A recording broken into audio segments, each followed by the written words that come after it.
You're listening to Living Full Out with Nancy Solari. As a life coach, Nancy can teach you how to stay strong under pressure and work through challenges you face.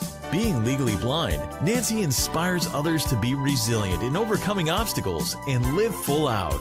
You can ask Nancy for advice in your life on relationships, finance, business, health, and more. Just call in at 800-333-0001. Once again, that's 800-333-0001. Now, here's Nancy. Thank you for joining us today. I am Nancy Solari, and this is the Living Full Out Show. And today we're going to be talking about loss. We've all gone through it, whether we've lost a loved one, we've gone through a breakup, we've lost a pet, you name it. But the thing is how do we stay strong when we're grieving? How do we get past the pain and really celebrate the life of the other person? How do we move forward? That's what we're going to be focusing on today. And I'll be taking your calls. That number is 800-333-0001. So feel free to call in. I'm standing by. Also, we're going to be having an inspirational guest in our next segment. You don't want to miss her story. It's Amy Bioncholli. She actually had 3 losses in her life: suicide, heartbreak from a romance, you name it. And the thing is how did she overcome that? How did she find who she was on the inside in her efforts to live full out? Also, in today's show, if you have, questions, you need resources, you want to reach out to us, go to connect@livingfullout.com. We'd really enjoy hearing from you and make sure that you're supported. Also, if you have an inspirational story, we'd like to perhaps have you on as a guest. Go ahead and reach out to us at connect@livingfullout.com and let us know what you've overcome in your life. Now, I'm getting word from our producer that we do have a caller on the line. I'm going to go say hello to them. Hi, welcome to the Living Full Out Show. Oh, hi there, Nancy. I have a question. I have 5 grandchildren, and they live in another state. And I was just wondering if you had any ideas of how I could reach out to them and connect with them more often. Great question. What is the approximate age group of these 5 kids? Are they all children? Are they teenagers? Young adults? No, they're children from almost 2 years up to 11 years. Got it. Okay. So here's the thing. Each child you want to develop a relationship with individually. And perhaps the next time you're with them, have a moment. Life is about having moments. So maybe it's something silly that the two of you have, like an inside joke. Maybe it's something an activity that you do with each of them when you're out there separately. And when you have a moment, it can be a phrase, it can be a memory, whatever that is, so that when you talk to them on the phone, you can recall that, almost like an inside joke, a little special moment that the two of you have. I know in my life, my mom and I, when I was younger, we actually saw this movie. The movie was a little bit abstract. It was called Indecent Proposal. It was a good movie, but in that movie, there was a phrase where one person said to another, "Have I ever told you I love you?" The other person said, "Still?" And the other person says, "Forever." And I can turn to my mom and I can say, "Have I ever told you I love you?" She'll say, "Still?" And I'll say, "Forever." And it was just that movie line that stood out. And we, to this day, one of us will say the first word, the other takes the second word. And it's a moment that we had. So you want to consider with these 5 grandchildren, what type of moments can you build with them?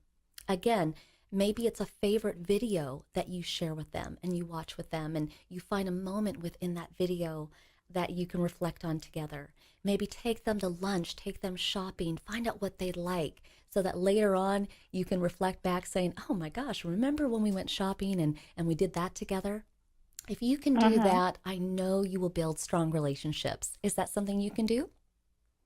Yes, that's a great idea. And I'm going to see them soon, so that's perfect. Thank you. You got it. Well, we'll be thinking of you, and thank you so much for calling in. Oh, thank you, Nancy. Have a great day. Thank you. I love that she called in about that question because she doesn't want to lose time with those grandchildren. She doesn't want them to turn around and say, who are you, right? I think that's the worst fear of every grandparent, or, even when we don't spend time with people that we're friends with, we don't want people to forget us. We don't want people to lose that time. So I'm getting word from our producer that we have another caller on the line. We'll go say hello to them. Hi, welcome to the Living Full Out Show. Hello, Hi. I'm Andrew. Hi, Andrew. Thank you for calling in. How can we help you today? Well, my question was, I'm a full-time student, and then I'm also going to work. It's a little stressful to be able to find time and focus on homework and get good grades and still be productive at work. So what are you trying to figure out how to balance that, or where's your struggle? I guess how to deal with just the stress of having to deal with like upper division classes and getting good grades. Mm-hmm. You know what, Andrew? I'm so glad that you called in about this question, and I want you to do something for me today. At some point today, next time you're in a restroom, I want you to look at yourself in the mirror, and it's okay to do this by yourself, but I want you to just take a minute or so, and I want you to tell yourself what you're most proud of when it comes to the work aspect, being a good employee, efficient worker, all the things that you do really well. And then I also want you to applaud yourself for the good efforts that you do as a student. Because what I know is that when we're overextended, full-time at a job, full-time at school, taking care of a family, right? It's so easy to get burnt out. It's so easy to feel like we're on this hamster wheel that we can't get off of. Do you ever feel that way? One day rolls into the next, right? Yeah. And this is the Living Full Out Show. And what we focus on here is making sure that you get off that hamster wheel every now and then, and that you reflect, that you appreciate. And I'm not saying that you don't do that, but I think in this moment today, you want to look in that mirror and be your best friend and really give yourself the accolades that you deserve, because you might not be being told that by your boss. Professors might not come up to you all the time and cheer you on. So you sometimes have to cheer yourself on. What's going to happen, though, is when you kind of have that chat with yourself and you find out all these great things that you do well, okay? It's going to lighten the mood. And what you really need to do is lighten the mood within yourself. And all these expectations, all these balls that you have in the air that you're afraid that you're going to drop, you have to push those aside and say, you know what? I am doing my best. And I'm going to go to sleep tonight. I'm going to sleep well. Tomorrow I'm going to wake up and I'm going to do my best again. Just be a little bit more good to yourself. Is that something you can do? Yeah, I can do that. Yeah. But the thing is, it all starts with you. All these people in your life, your boss, professors, friends, everybody they're supporting characters. You're the main character in your story. So that's why, unfortunately, the stresses are never going to go away. In fact, they're probably going to keep on layering on. But you are the one that can diffuse it. You are the one that can take a moment that seems stressful and find a way to laugh about it. Okay? Okay. All right. I believe in you, and I want you to believe in you. Okay? Okay. All right. Thank you so much for calling in. Thank you. You're welcome. I really appreciate that. Andrew there called in about that question, because the thing is, we've all been there, right? We've felt extended. We don't want to let people down. But gosh, if we keep giving and giving and giving, but we never allow ourselves to have a deposit within our own body, positive affirmations, sleeping in, treating ourselves to something like a splurgy food or a massage. Sometimes we need that just to feel rejuvenated again and to feel like we're rewarding ourselves.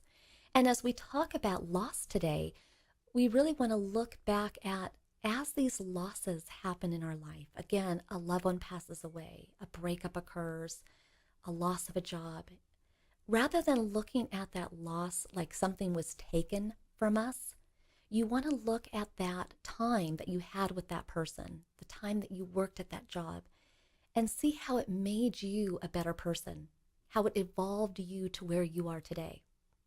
When I think about my dad passed away about 7 years ago, and that was so hard.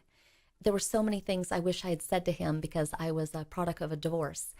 And while I can't go back and have those conversations with him, I know that I can reflect on who he made me as a woman, as his child, and I can celebrate the moments we had together. So I choose to focus on the positive, not the negative, the wish I coulds, the woulda, shoulda, wouldas, right? All of that. You want to focus on what you can control. So stay with us. We're going to continue the conversation about loss. Coming up is our inspirational guest, Amy Bioncholli. You don't want to miss it. Today, we're talking about loss and how you can stay strong even during times of hardship. I am Nancy Solari. This is the Living Full Out Show. Stay with us. It's all about living your life full out.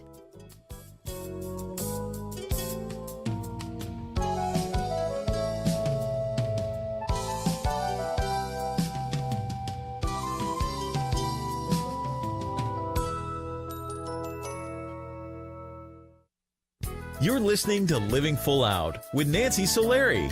With Nancy's expertise, you'll learn how to embrace your potential and strive for success. If you have a question or need further support, send us an email at connect@livingfullout.com. Now, here's Nancy. Hello, and thank you for joining us today. I am Nancy Solari, and this is the Living Full Out Show. And today we're talking about loss and how do we navigate those waters? How do we find our place from despair, hopelessness, to feeling as though we can go on, that we found our strength within us to go forward. Our inspirational guest today, Amy Bioncholli, is the perfect guest to speak on this topic, and I'd like to welcome her to the show. Amy, hello, welcome. Hi, Nancy. Hi. Thanks for having me. Absolutely. And Amy, I didn't want to give your whole story away because when I say that you are really an expert when it comes to loss, you didn't sign up for it, but it just kind of came your way. It's really been a cycle of loss throughout your life. And the fact that you could just make that gasp of a giggle now just speaks so much to who you are, because you really needed humor to get through. Oh, gosh. Yeah. Well, you know, a lot of people I know who've suffered a great deal of loss, they have the ability to laugh at themselves in the darkness. And I think it's a lifesaver. I really do. And I you know, sometimes, you know, when I heard myself laugh when you said that, I'm like, oh, there I go. I'm being, you know, indulging in black humor again, or I'm recognizing it. But I think, and I worry sometimes that it might shock people, but I think you have to see the humor in things, or you're just sort of, or I have to see the humor in things, or I'm lost. Well, I think you serve as a It's the way great, you have to live. yeah, I think you serve as a great example on that one, because the thing is you have to break that cycle of negative energy with that gasp of a laugh sometimes. Otherwise, we could just all go down feeling sad and depressed and heavy, you know, so you have to lighten the mood. I could tell a lot of stories. I could go on. We could spend a whole segment on black humor as it relates to the various losses in my life. But I don't think you need to. Oh, you you're don't funny. Need to hear the whole litany of them. Well, let's take our audience back just a bit, because really the first loss that came your way was around 10 years old when your father attempted suicide.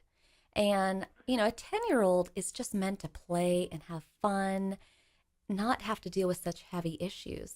But I know your mom really was a guiding light during that time in letting you know that it wasn't your fault. Can you share with us about that? Yeah, she actually said those words exactly. She framed it exactly the way it needed to be framed. And I mean, if I appreciated it at the time, I wasn't aware of it. But as I got older, I became more and more appreciative. Yeah, she actually said to me and my sister, this wasn't your fault. It's not because your father didn't love you. It was nothing you did. It wasn't your fault. And I think that's a huge message to hear when you're dealing with that kind of a trauma, to say, okay, I might feel guilty, because it's inevitable that you do feel guilty. I think that's just part of the human response. But rationally, I can latch onto this notion that it really wasn't my fault. It was a helpful mantra to get you through that hard time. And I know it wasn't, you know, too many years later that your sister attempted suicide, and then eventually she was able to succeed in her desires to take her life. And how did losing Lucy affect your life? Oh gosh. Well, as a friend of mine framed it at the time, she said, and I thought this was really wise. She says, I understand what it means to be shocked but not surprised. And the thing is, Lucy had been sick for a long time. I was then 28. She was 31. The previous decade, at least, she had really, really been struggling with complex psychological and neurological issues, challenges, suicidality and depression, but also something called temporal lobe epilepsy that had extraordinary affective seizures that they did all sorts of things, like gave her hallucinations and everything. So she really struggled. She fought to stay alive. She didn't want to die, but she did make an attempt a couple years earlier before she actually took her own life.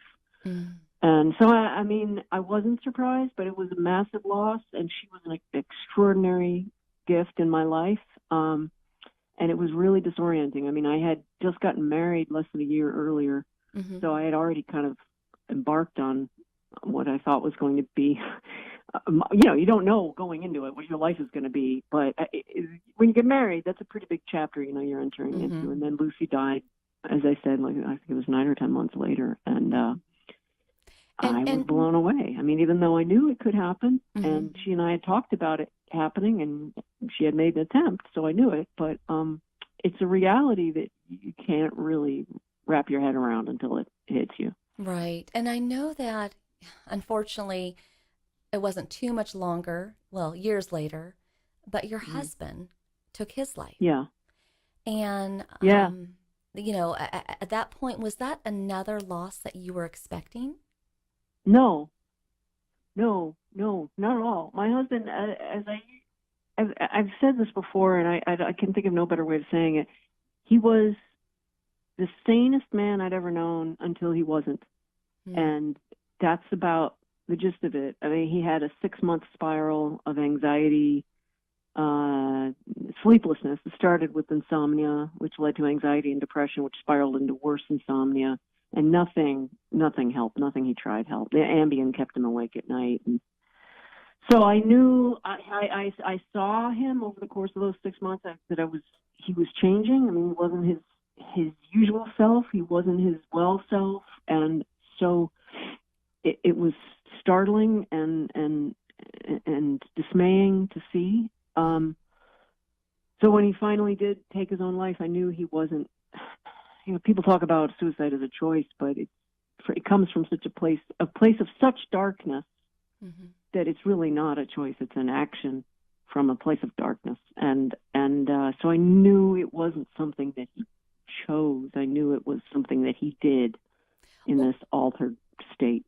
Well, that's so interesting, because you loved, obviously, your husband, your sister, your father, but you loved them through this transition, this choice that each of them made. You didn't judge them, which I think is so amazing.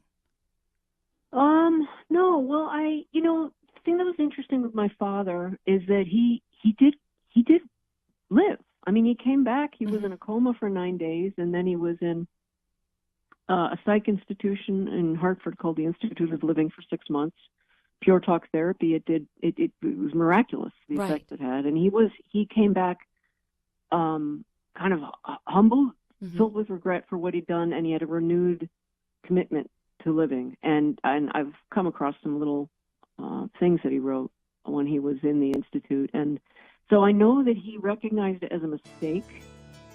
And I also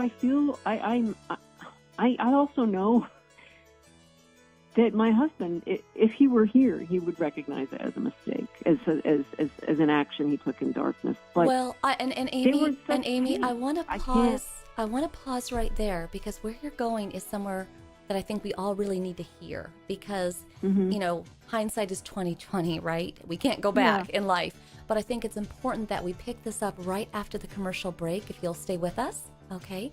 And everybody, just kind of recapping here, we are talking to Amy Bioncholli today. It's about loss, but how do you get past that hardship, that pain? How do you find strength within yourself to still go on and live life full out? We're going to be coming right back after this break. Stay with us.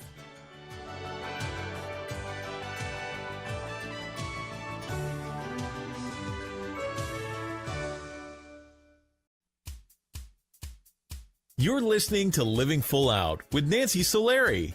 As a life coach, Nancy can teach you how to stay strong under pressure and work through challenges you face. Being legally blind, Nancy inspires others to be resilient in overcoming obstacles and live full out.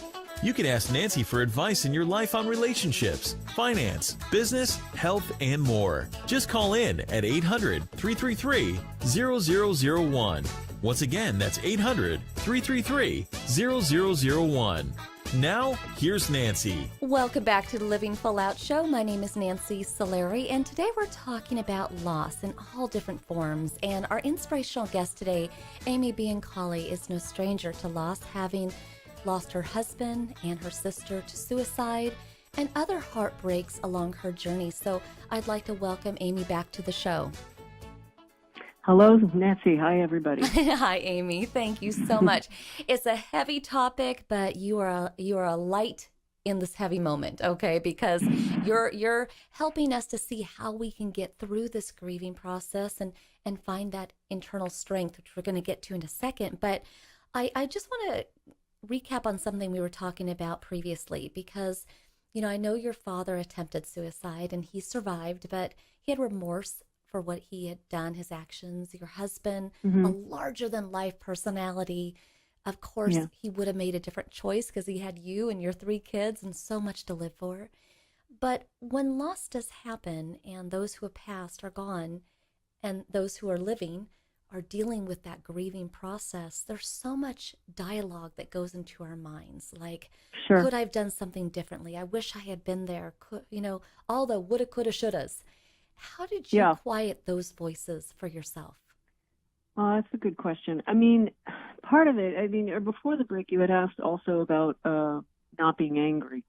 And it's all kind of part of the same ball of wax for me, because inevitably you wind up asking all the whys, all the what ifs. What if I had said this? What if I hadn't said that? What if I'd done this? What if I hadn't done that? And what I realized is that although rationally I could accept, okay, it's not my fault. It's not my fault. Rationally I'm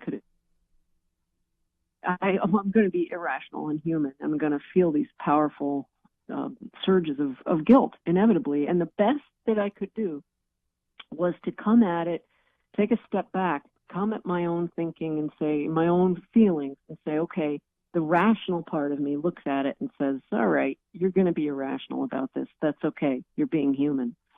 And the rational part of me at the same time says, you know you didn't really do this.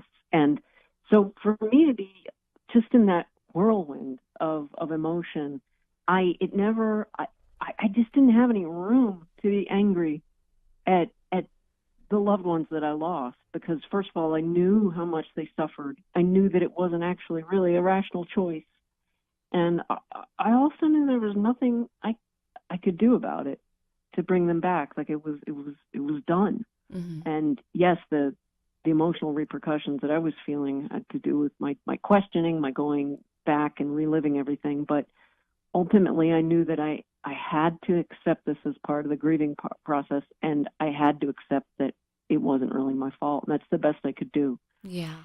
I get that. And I think that phrase, "it's not my fault," is one that we can apply in many aspects of our lives, because not everything is our fault. Some things we can do better at, but not everything's our fault. And there are folks in our audience who are dealing with a loss that was more sudden, a tragic accident, or somebody's health failed. And a lot of times we grapple with the why. Why me? Yeah. Why this loved one? Why now? Did you have to handle that big why question? Oh, sure. I mean, I think that's part of the whole messy soup of emotional response to any kind of loss. Like, why did it happen? Why? I don't know. Why? You just throw up your hands. Mm-hmm. There's no, and I'm a person of faith, and so that ultimately begs some major questions, like, why did God, not answer my prayers or whatever? But it's all, again, it's like I have this, there's no answer to that question. There's no answer to any of these questions. It's just, I think it's part of being human that we ask them, and all of those questions I ask, the the existential ones, the emotional ones, the ones involving blame directed at myself or the universe, shaking my fist at the universe. I know that it's not going to lead to any satisfying answers, but I also know that it would be weird if I didn't ask them. And something I've always said to my kids is, don't feel bad about feeling bad, like whatever the situation is, whether it's really mundane or, whatever. Like, and I'd say, it's enough to feel bad. Like, we don't have to layer on the feeling bad. You know what? So that's a really good approach. point. You have to be good to yourself. You have to allow yourself to have times where you're going to be sad and just be really sad. Let yourself have that moment. Don't try to be a superhero over that moment. And I know for you, as you were trying to find your way, here you were married and happily married, and then here you were, a widow taking care of 3 children. And as life went on, other heartbreaks came your way. You dated and it didn't work out. And I know even more recently, your son is starting to move out and you're going to be an empty nester. And it's like loss doesn't end. And it's not just a suicide loss. It could be a loss of a job. It could be anything. And so sometimes we have to take that space, that void, and fill it with something positive. And I know for you, you are filling that space with music. Most specifically, jazz music. Yes. Can you tell us about that? Oh yeah, I'll talk the whole duration about that if you want. Well, I guess more specifically about the jazz, because I think this is the most important part about it. Jazz parallels your life, but how does it parallel your life? Well, this is the thing that I realized that I started. I'm a lifelong amateur violinist. My mother was the real deal, and just probably in the last 10 or 15 years, I started getting into improvising with friends, just playing folk and rock. And then after my husband died, I said, I'm going to learn jazz violin. And it wound up being the perfect medium for me and the parallel with everything I was going through, because it requires improvisation. And my life had gone off script, and I needed to embrace it in a way that was literally playing by ear. And also beyond that, in jazz, you play a wrong note, it doesn't end the music. You play through it, you bend it up a half step or down a step. It changes the music, but it doesn't end it. And it's been absolutely revelatory for me. It's been a huge source of joy and inspiration. It's been a way to make new friends. I'm playing in 2 different bands now. One of them is a gypsy jazz band, the other like a classic folk rock kind of band, country. And it's a joy. And I know I could go on about it, so you interrupt me. No, but you know what though? The thing I like about that is that outlet is assisting you with giving you things to smile about, to laugh about. And it's not like you're forgetting the losses. I mean, they're very real for you, but you're channeling that into writing your own script, if there is one to be written, right? And I think we have to remember that there is hope for the future. And when we look at loss today, because again, you've encountered it, you've gone through it, what have you learned about yourself in terms of triggers that may take you back to that negative place? Do you defend and you protect yourself from not going there, or do you embrace those moments? That's a really good question. I never really phrased it to myself in terms of triggers, but I think that's ultimately what they are. I don't know. I think any loss, anything that makes me question my self-worth, which is, that's just me being human, sends me back, because it's my reflexive response is to say, oh, if someone's mad at me, that's my fault. Or if someone, whatever, if I just had an argument with someone, that's my fault. If I just lost someone, that's my fault. And I, through it all, I keep hearing the mantra, my mother's mantra, it's not your fault, it's not your fault, because inevitably my reflex to say, well, it must be my fault. And so that's always my default is that I go back to, okay, I'm gonna kick myself in a corner for a while. But it all also, if I'm able to be self-aware, and I think ultimately that's the best anybody can do, is to be self-aware, really. then I'm able to say, okay, I'm just going to let myself feel this pain for a little while, and I know I'm going to come out the other end. And coming back to the music, that's one thing I love about making music is I can't think about anything else. It's just liberating in that sense.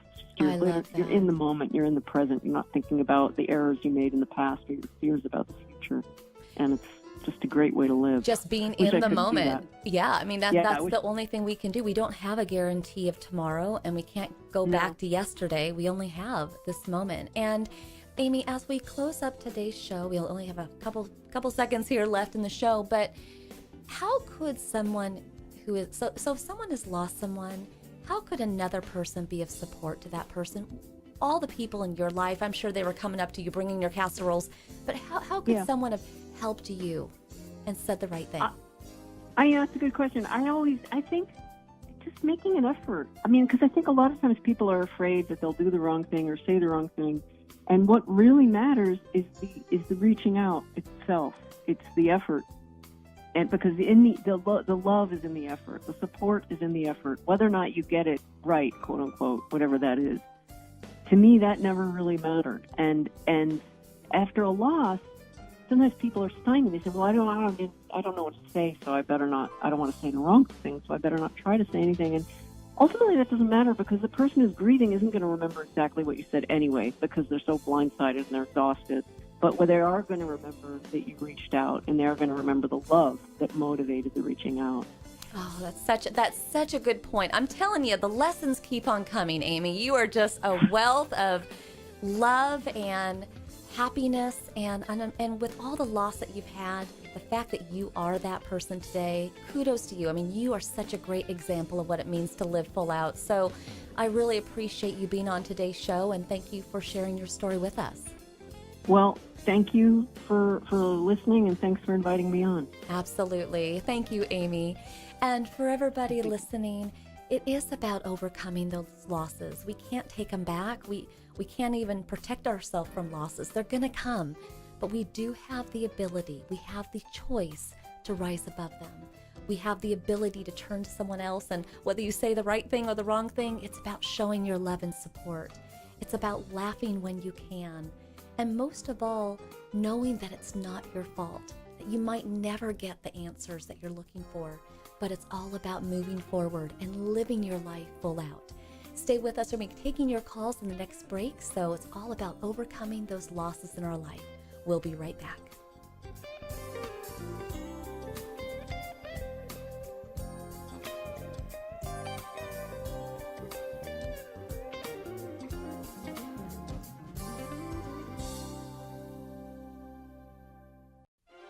When it comes to managing a loss, it isn't about rushing through the grieving process. If you need to cry, cry big. When you're laughing and you're having a nervous moment, laugh aloud. It's about letting yourself be human, feeling it through. But on the other side, know that you are strong. You can get past the loss and live your life full out. It's not about forgetting, it's about remembering and loving.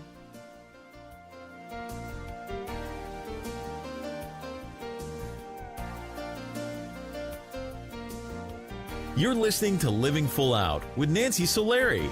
Nancy is here as a guide to show you how to rise above obstacles and savor each moment. If you have a question, call in live at 800-333-0001. That's 800-333-0001. And now, here's Nancy. Thank you again for joining us today. I'm Nancy Solari, and this is the Living Full Out show. And I know we've been dealing with a heavy topic today, and some of us might have been emotionally triggered by this and may feel sad or reflecting on that loss all over again. But it's really important for you to know that you're not alone. This Living Full Out community, those friends and family in your life, I promise you, you pick up the phone right now and want to talk to them, they will answer. We will always answer. So it's really about just allowing yourself to just be in the moment. So if you are going to have a day today where you're reflecting and you're sad, or maybe you're laughing because you're remembering a funny moment with someone you've lost, allow yourself to have an hour, a half a day. Don't take it into the entire day, because on the other side, your family and friends that are no longer with you, they want you to live. They want you to embrace life in a big way. So you have to go out there and laugh loud, live large. That's what it means to live full out. Now, I'm getting word from our producer that we do have a caller on the line. We're going to go say hello to them. Hi, welcome to the Living Full Out Show. Hi. Hi, thank you for calling in. How can I help you today? I've been in a relationship with my girlfriend for 3 years, and I won't a long distance relationship, and I won't be able to see her for another year and a half. And I just wanted to know, how are we going to be together to keep our relationship strong? You love her? Yes. You want a future with her? Yes. Okay, cool. I just want to assess that first, because sometimes people are long distance relationships and they're still trying to figure it out. Here's what I want you to do. You know how long you're going to be gone. And do you know how often you'll be able to either talk to her on the phone or see her? I can talk to her on the phone every day. See her probably during holidays. Okay, probably during holidays. Okay, so plan out, if you can, take a calendar, plan out the times when you think you might be able to call her. Maybe it's not every day, maybe it's every other day, so if you can get any kind of a scoop on what that's going to be, okay? Then, of course, you're going to see her on the holidays, so we know that. All the other gaps of time, I want you to plan out little things that you can do and give her in advance. So maybe you write a couple love letters, and on the outside of the envelope, you date it. Open it on this date. Okay, doesn't have to mean that it's something super timely, but maybe in that letter you reflect on a memory, a moment that you and her had together. Or maybe in that letter you just tell her how proud you are of her. Okay, what you can also do is create a video or two, record them in advance. And if you have access to email later on throughout this year and a half, then you just have them ready to go and you can just email them to her. You might even go find a present, a gift, and trust it in giving it to a friend, wrap it up, give it to a friend, and say, I would like you to give this to her on such and such date, or I'd like you to give this to her the week of such and such, right? And the funny thing is, she will get these letters, she will get these gifts, and it will bring her joy, but she will also know just how much you loved her, because that takes some advanced thinking, right? How romantic is that? Yes, ma'am. Thank you. Right? Is that something you can do? Yes, I can. And that's what's going to keep your love alive, because it isn't that you have to see someone every day to show your love. It isn't that you even have to talk to them every day to show their love. It's all about diversifying how you tell her. A letter, a video, even a Post-it note. You could just take about 20 Post-it notes and put them all over in random places that she might find throughout the year and write a little message on it. Even that would be fun.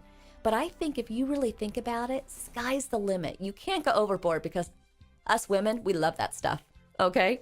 So go out there, have fun, love her with all your heart, and I know you guys will be great. Okay? All right. Thank you. You're welcome. And I love that he asked that question, because the thing is, he's looking at the future like, I don't want to lose time with her. I don't want her to forget me. I want her to know how much I love her. If we plan ahead, sometimes we have the ability to really live full out, not just giving our own love away, but letting someone feel that love. And as we wrap up today's show, as we tell loss, listen, I realize you're going to come. I know I can't prevent you from coming in my life. You want to quantify loss and say, you know what? When it happens, I'm going to cry. I'm going to be sad. I'm going to let myself have some time to grieve, but I'm not going to give it my entire life. I'm not going to let loss suck away the joy from all the people that are with me today. Quantify a loss, feel it, and then let it go. And then you want to look at today, being in this moment. Spend as much time as you can with people. Tell them you love them. Do things that make you happy. And then when you look at the future, live large, plan big. Find ways in which you can really live your life in a big way. Our entire Living Full Out family is here each week to guide you and support you, and just know that I believe in you If you want to hear today's show, again, go to livingfullout.com. Check us out on Alexa. You can go to the app stores, you name it. It's all about living your life full out. Have a great day. We'll see you soon.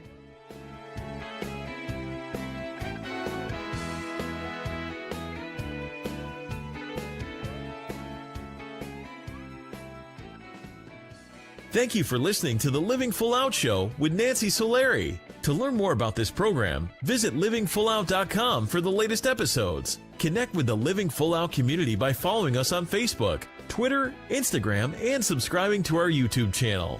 If you have an inspirational story you want to share, email us at connect@livingfullout.com. Here's to you, living full out.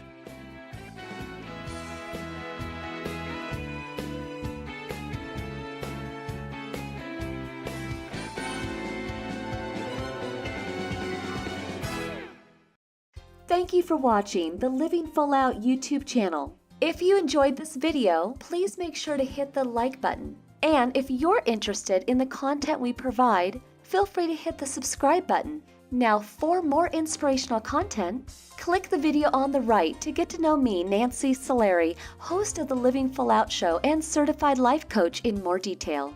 Click the video on the left and you'll be motivated by the Living Full Out radio show and our inspirational guests and callers. Keep in mind, we welcome your comments. If you're empowered, let us know. Feel free to leave a comment. We would enjoy hearing from you. And here's to you, living your life full out.